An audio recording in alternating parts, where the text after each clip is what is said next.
Basically, when the sole's coming off, that's when I replace them. Nick Young is talking about the shoes he replaces 3 times a year.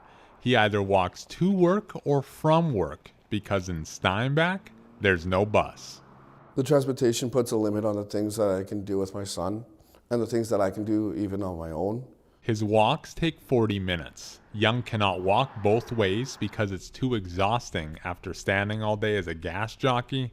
He cannot take a taxi both ways because it's too expensive.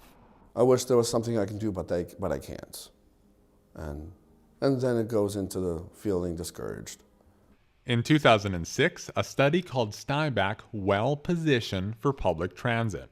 Since then, the automobile city has grown to 18,000 people. Smaller centers like Thompson and Selkirk have transit, but still, there's no buses in Steinbach. Gay Boese is part of a group trying to change that.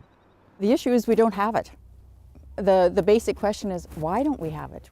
The Southeast Equity Coalition put out a survey asking people if they'd use transit. Boese expects the survey's results to be telling. There's people within our communities that can't maintain a job because they can't get to work on a regular basis.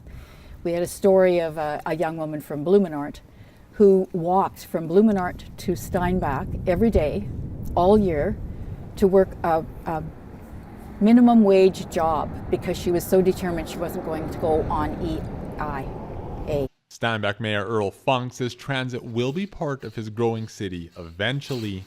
He wants it to be viable first. There's just so many challenges with smaller urban centers with density. It's just so expensive when you don't have the density. The rural areas outside Steinbach used to be serviced by a private transportation company. The arm of Piney is studying the feasibility of bringing some form of transit back.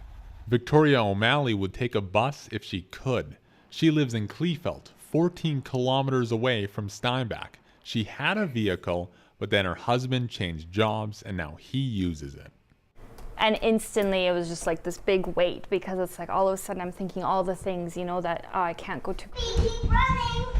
Since she's stuck at home, O'Malley is finding other ways to keep her kids entertained. Ian Fraze, CBC News, Kleefeld, Manitoba.